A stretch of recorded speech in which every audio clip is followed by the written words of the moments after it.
Glad you're here with us also. And then whoever's joining online from wherever in the world that you are, welcome to Higher Vision. If you're visiting today and this is your first time in church, I'm super duper glad that you're here. But I'd be really happy if you came back next weekend when Pastor Jared is here and hear him preach, all right? So you get to hear me, but I'm just a guest. You got to hear the papa of the house too. So come back next weekend to church, or tune in next weekend to church and hear Pastor Jared, because I know he's going to have a message that will encourage you today. So again, thanks for being here wherever you're from, Arizona, Florida, Wisconsin, and Brazil.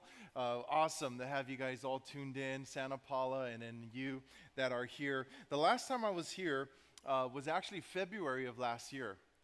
And who would have known that in just a couple of weeks that everything in the whole world was about to change?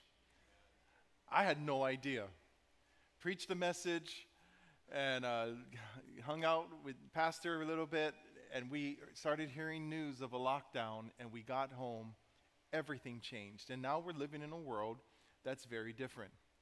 I would have never thought that a security guard would make me put a mask on when I go into the bank. Who would have ever imagined? This is the world we live in. And it's a very different world where we're distanced and we're not supposed to be with the people and to stay away and separate. There's division, whether it's in politics or whatever it is, and the world is different. People are moving. There's been transitions. There's people not here anymore that were here last year. Even in our church, transitions that have been happening, things that we don't even fully understand what's going on. The world is a different place, and I don't know how it affected you, but I know last year it really got me thinking a little bit more about life. What's the point of life? What's the point of all of this? I think we realized that probably when we were in lockdown that there were things we were doing that really didn't matter, that really weren't as important as they thought we were. I know I heard from a bunch of ladies, even my wife and other people, they realized, I can live without eyelashes. Like, I haven't got my nails done in months and I'm fine. We realized that we didn't need everything possibly that we had. And, it got me thinking in the book of Ecclesiastes. Ecclesiastes was most likely, most people will attribute it to King Solomon, who wrote it in the latter part of his life. Solomon, he got lost in life, but in the latter part, when he repented, he came back to the Lord in the older years, he began to write this book. Now, when you look through the book, it has a very pessimistic tone to the book of Ecclesiastes, right? It's as if, Winnie the Pooh, if Eeyore would have wrote a book of the Bible, this is the Bible, the book that he would have wrote.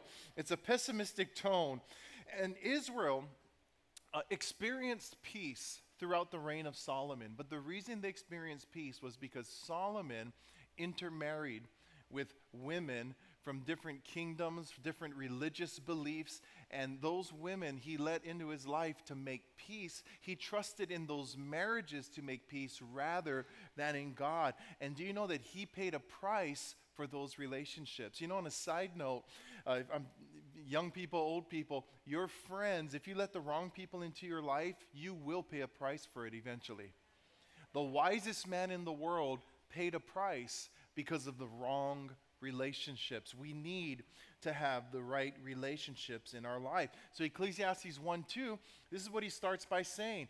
Vanity of vanities, says the preacher, vanity of vanities, all is vanity.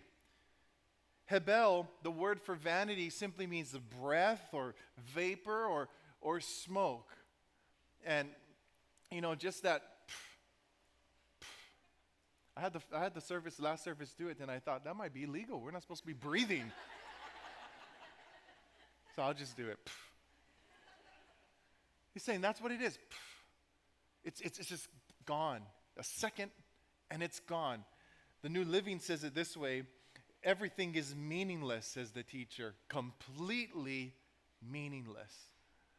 He's looking at his life. He's basically saying, what's the point of life? It's just It's just meaningless. Makes me think of Psalms 39:4, where the psalmist says, Lord, remind me how brief my time on earth will be. My days are numbered, how fleeting my life is. You made my life no longer than the width of my hand. My entire lifetime is just a moment to you. At best, each of us is but a breath. You know, in light of eternity, our life is just it's a breath. I want to illustrate that to you. Okay, ready? This is your life. Listen up. Ready? Ready? This is your life. And whether you're 20 years old or you're 105 years old, this is your life compared to eternity. You hear that?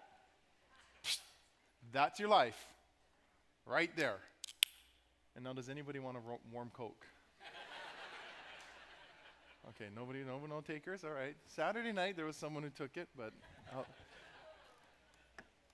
that's your life. Sometimes we think we got forever. You might be young. I got forever. No, you don't got forever. Life could end tonight. It could end tomorrow. It could end 50 years from now. We don't know. Life can end at any moment. The reality is life is fragile. Tomorrow is not promised, and it's a fleeting thing. And I think most likely life is going to be shorter than we think it is.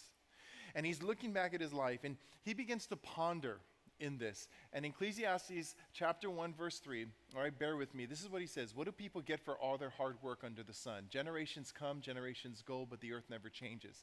The sun rises, the sun sets, then hurries around to rise again. The wind blows south and then turns north. Around and around it goes, blowing in circles. Rivers run into the sea, but the sea is never full. Then the river returns again to the rivers and flows out again to the sea. Everything is wearisome beyond description. No matter how much we see, we are never satisfied. No matter how much we hear, we are not content. History merely repeats itself. It has all been done before. Nothing under the sun is truly new. Sometimes people say here is something new, but actually it is old. Nothing is ever truly new. We don't remember what happened in the past, and in future generations, no one remember what we are doing now. Solomon would have been a downer at a party. Can you imagine that? You're sitting at a table with him, everybody leaves, it's just you and him. You're like, oh my gosh, such a downer. You might be coming in here, well, I thought I was supposed to be encouraged. These scriptures are just, wow. Well, it's pretty depressing. And he's looking at this and he's pondering that and he's just saying, really, it's just the same thing recycled over and over and over and over and over. How many of you have an iPhone in here? I got people with iPhones? All right. A couple of people, you got iPhones. Anybody in here that you actually got the first iPhone? Remember the iPhone 1? All right, got one guy. Yeah, some of you weren't even alive when it came out, and that's okay. But the first iPhone, a couple other guys, and I'll say those are the crazy people just because at the time to spend that much on a phone, well, we do it now, but back then, right? It was kind of crazy when I heard how much the phone was. And I got a picture here. It's an iPhone 1.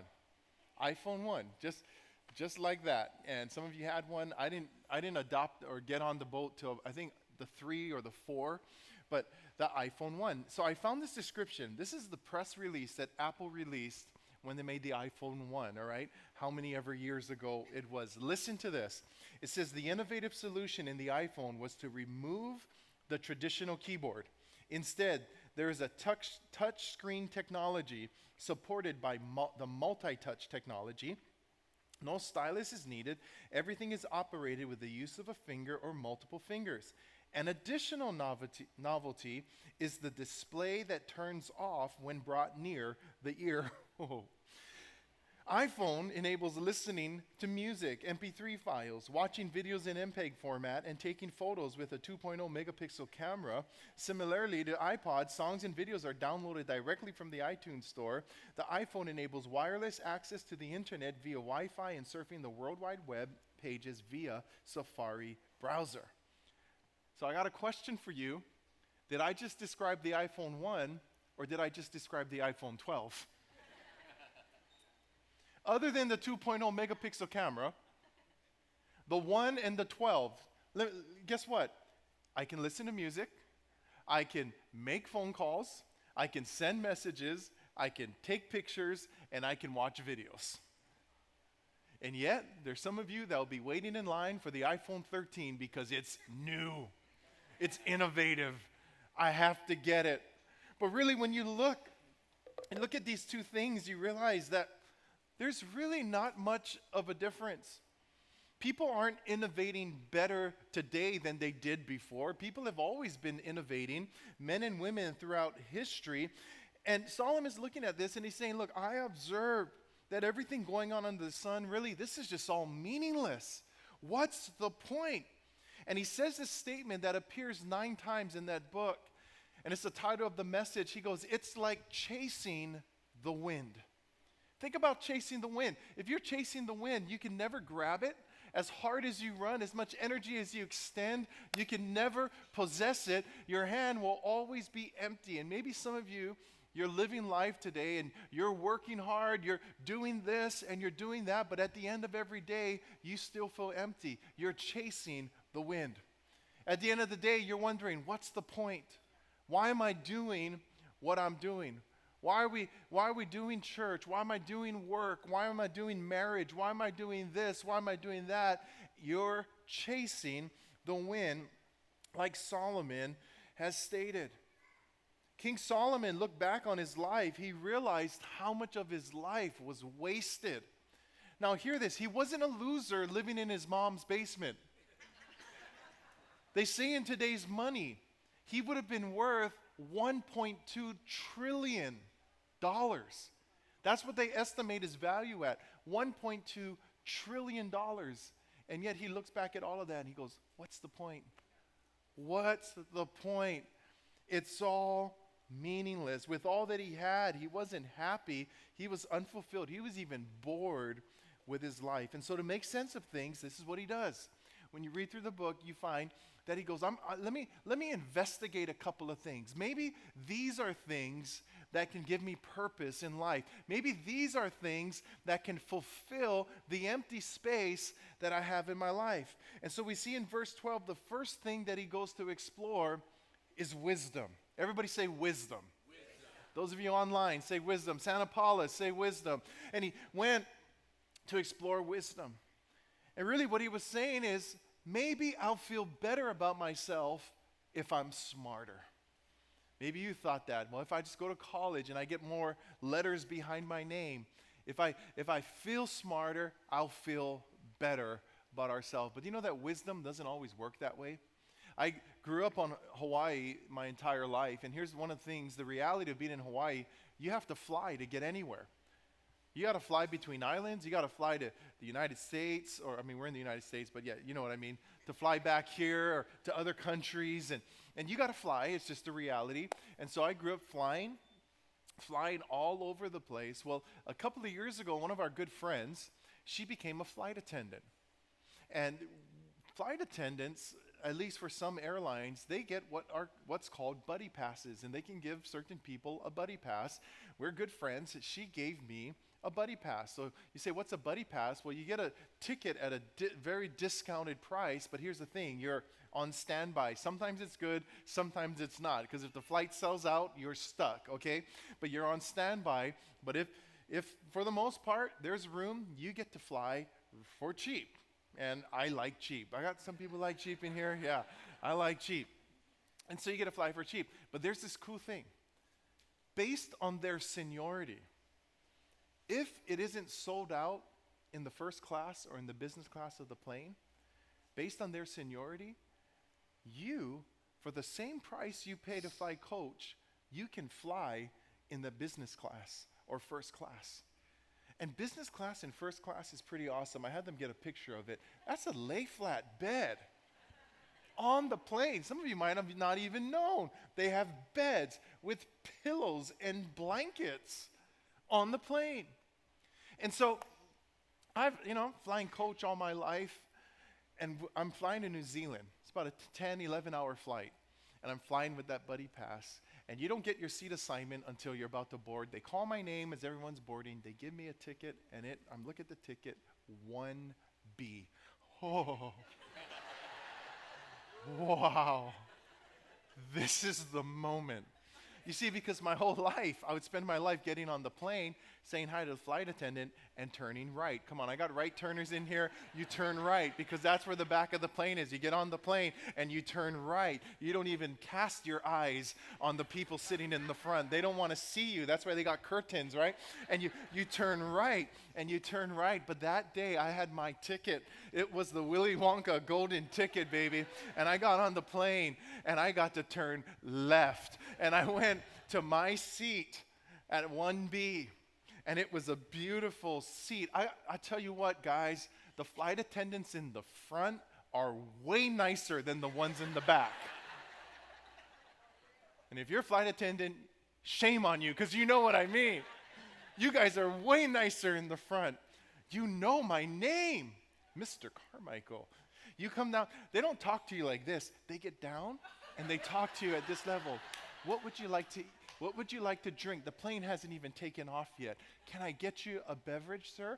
I'll get you a beverage. Here's the menu. If you look over at your choices from our award-winning chefs, and you got food. When it's time to eat, they bring out tablecloths. You got real plates, silverware, real cups, and they even give you dessert. And then when you're done eating, they lay that seat down for you, and you can stretch out and you can go to sleep. It was awesome. I got off the plane, rested, ready to go. You would think, man, Evan, your life must be so much better because you got to experience that. No. There's a saying, ignorance is bliss.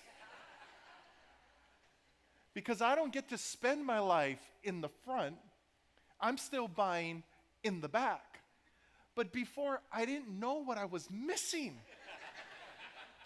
I didn't know how miserable I was. I didn't have anything to compare it to.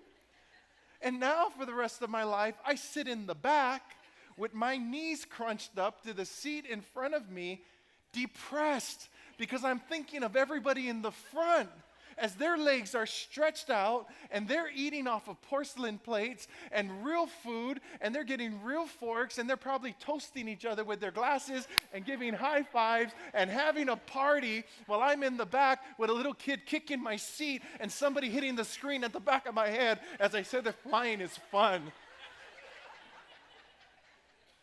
It's more depressing. Wisdom doesn't always make you better. And Solomon realized that when he increased his knowledge, he only increased his sorrow. Increased his sorrow.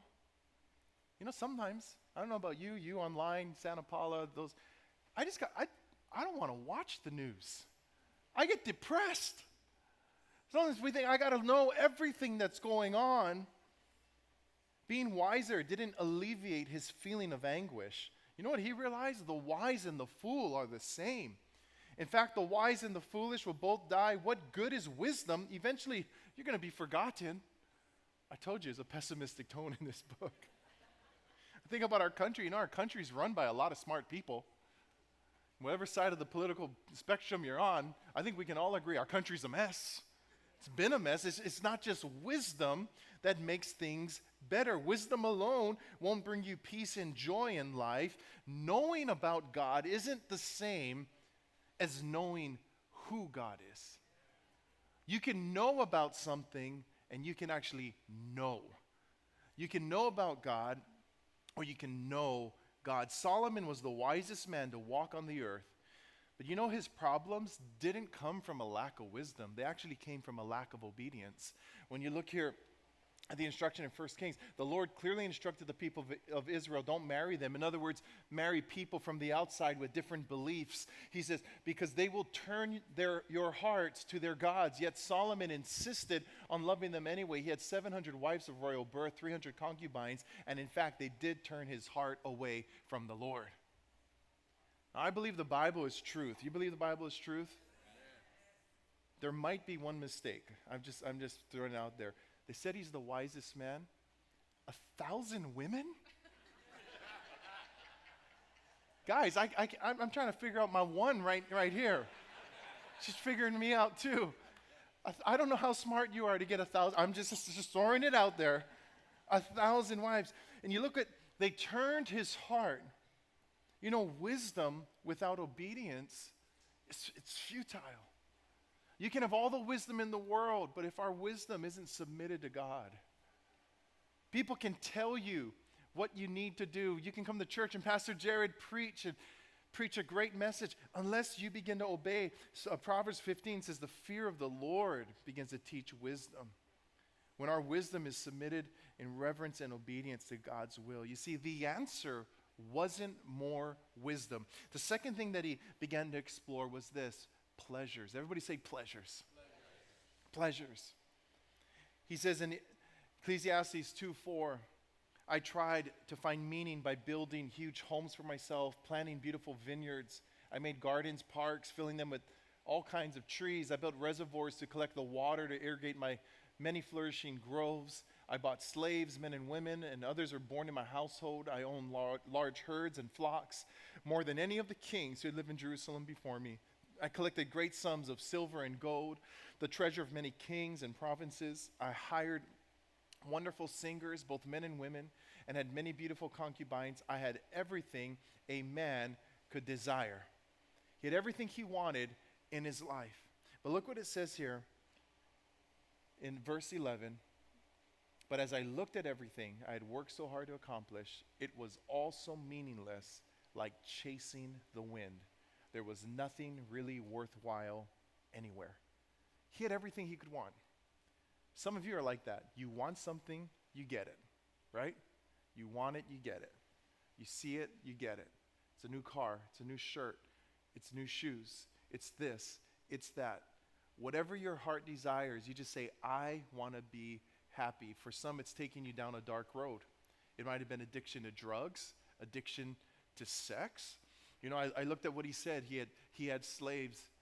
What is slaves? It's when you're using people. You know, there are some of you manipulate people. You get pleasure out of using people and hurting people and abusing people. It might be just spending and buying stuff. The bottom line is you live getting pleasure. Whatever I want, I need to get. But what we find in life is when we pursue pleasure, when we pursue things, we're never satisfied. There's always a newer car. There's always a newer purse. There's always a newer boyfriend or girlfriend.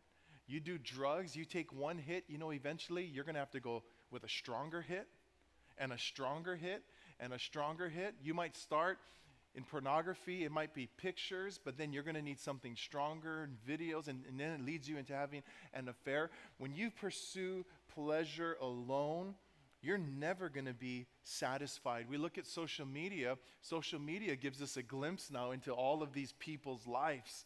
And you're at social media and you see these people that are jet setting and they're on vacation here and there and showing off their new clothes or their money. And you look at that and you say, man, I wish I could live that life.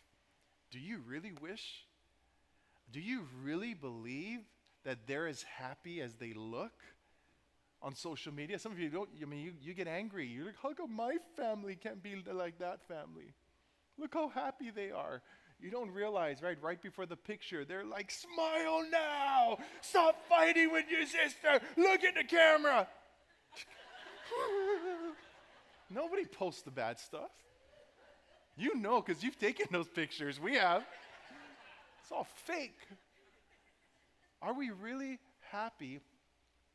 Do you think they're really happy just because they can have more money or do more things or experience things that maybe you could never experience? When I go through the grocery store, I'm always amazed. It's not poor people on the covers of the magazines. It's the rich people that were famous that are getting a divorce and fooling around and this and that. And then somebody's seen aliens. I don't know. But you see all of those headlines out there. It's not just money or the pleasures alone. Solomon, he had anything he could wanted. All that his heart desired. He built the most amazing things, and still he was empty on the inside. It wasn't pleasures alone. So here's the last thing that he looked at. All right, I'm going to give you the last thing. It's this: work. Some of your kids think that's a 4-letter word. Work. Work. In chapter 2, he begins to think about work.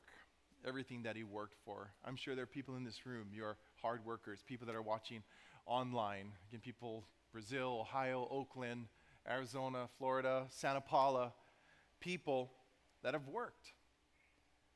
And he's looking at work. He's thinking about all he's done, all the hard work.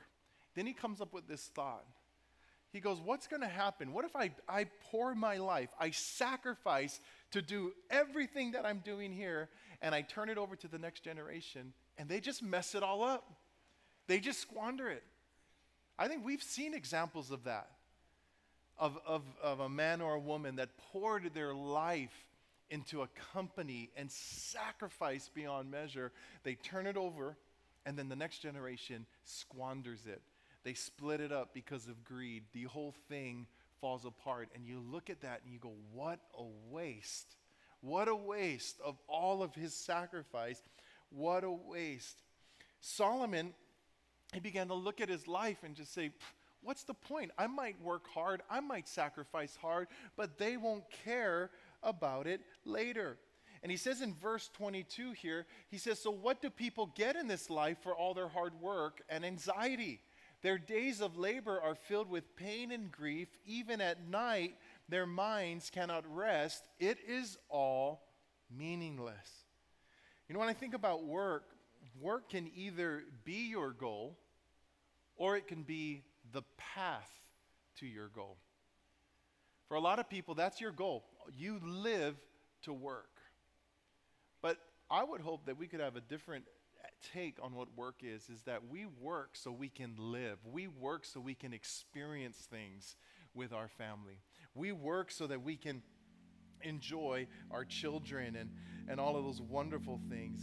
We can get so consumed, especially in the day and age that we live in, where everything's connected. You ever go on vacation? Your kids, let's play. And what do you say? Well, let me make one more phone call. I got to make this call. I got to send this email. I got to do this. And you're just working rather than living and experiencing life. I think it's such a sad thing. I'm still convinced that if every one of our phones disappeared tonight, we'd have better lives tomorrow.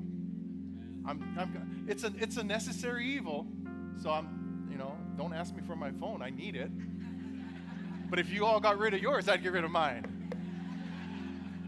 Our lives, I'm convinced, would be better. Because it's connecting us in ways that I don't think are natural, that we should be. In the pursuit of things, it's easy to miss out about life happening around us. When my kids were young, I used to always hear this, right? They grow up faster than you think. Old people would tell me that. They grow up faster than you think. And I literally used to say, man, they ain't growing up fast enough. And now that I'm on that end of it, I walk around my house and I see pictures of my kids and when they're young and when they're babies, and I literally look at it with regret. I've literally said, man, if I've been standing in a room by myself, if I could go back to that time, I'd do it different. I wish I could go back to that time and do it different, because I got caught up with work or this or that, things that I didn't really need to do. Here's the reality. We can never go back in time, but we can do things right as best as we can right now. Solomon looks at what's the point of all the work, of doing all these things? It's meaningless. You know, my wife is from Japan. We've been to Japan many of times. And I've met people that experience this. They've actually done studies on this. It's called the retired husband syndrome. This is real. Retired husband syndrome. In Japan, it is not uncommon for a salaryman, for a company man, to leave for work 7, 8 o'clock in the morning and go to work and not come back till about 11, 12 o'clock at night, normally drunk, because they go out every night and drink with their friends.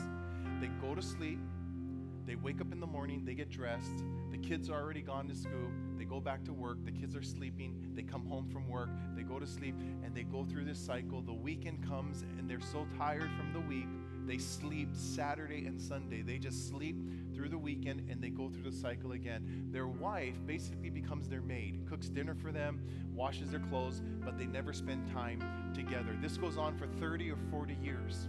Now, during this time, the wife actually begins to create a life of her own social network, her own friends, her own this, because her husband is absent. And then he retires from work. He retires from work after 30, 40 years. His whole life was around work. Now he has no identity. And you have two people living in the home together that are absolute strangers. Absolute strangers. And in fact, a wife, I remember meeting an older woman like this. She was literally, she hated her husband. They were wealthy, they had money, but all he did was work. Once he retired, she's like, I'm not doing anything with him. I hate being around him. And she just would go and live her life, and he was stuck at home with nothing. And I think about the millions of people like that, not just in Japan, but around the world. Was it worth it? They poured their life into work. Really, I think they would be like Solomon, looking back and saying, it's all meaningless. My kids hate me. My kids are strangers. My wife doesn't want to even talk to me. And here I am, all alone, after everything I've done, pouring my life into my job. Solomon concluded that work simply for the sake of work is a meaningless thing. The answer wasn't more work. And when he looked under everything that was under the sun, everything under the sun, he could find no satisfaction for his life. But then we see in verse 24, there was a shift. He said, I decided there's nothing better than to enjoy food and drink and to find satisfaction in work. Then I realized that these pleasures are from the hand of God. For who can eat or enjoy anything apart from him? See, there's a shift that happened because Solomon stopped looking under the sun and he began to look past the sun. He began to look higher. Friends, there's nothing wrong with wisdom. There's nothing wrong with pleasures. There's nothing wrong with work. We just need to put it together with God. We need to let God into the equation of our life. I think it's best said, I heard somebody say that every person, we're formed, we're made with a God-shaped hole in our heart. A hole that we want to fill, but it's a hole that pleasures will never be able to fill, work won't be ever able to fill, that wisdom won't fill. Only God can fill that. And if we're living our life today in pursuit of those things without allowing God in, you're going to end up chasing the wind. You're going to end up at the end of your life thinking, what was the point of all of this? What was the point of all the energy that I poured into it? I think about what it says in what Paul says in Colossians 3:1, the realities of heaven. We need to see the realities. I think Solomon, he began to see the realities of heaven. When you're looking under the sun, the realities of earth, they'll shine. We're living today where the realities of earth are really front and forward. Here's a reality of earth, right? COVID, fear, division. That's a reality of earth. But we got to look beyond today. What is the realities of heaven? We just sang it with that song that it's that song that says sin and sickness bow their knee. Our God is greater. That's the reality of heaven. The reality of earth, it will say, I'm alone, I'm lonely. God, where are you? And you know what the reality of heaven says? You never stop working. You never stop. It may look like I'm surrounded, but I'm surrounded by you. That's the reality of heaven. And until we get God in the formula of our life, until we get God in the center, we're never going to find purpose and meaning. Life will always feel empty. When we begin to realize it all comes from God, I think the most important thing, the most important feeling that we can feel on earth is simply the feeling of contentment. To be content. Yeah, we always want to be better, but to be content with where God has us at the moment. That's peace. And we're past the halfway mark of the year. Don't get so caught up in the rest of this year with all the stuff going on. Let's refocus our life to live in a way that gives God glory, to restructure it so that we can be lights that shine, to serve, to be a part of life change happening in the community. The church isn't a staff. You are the church.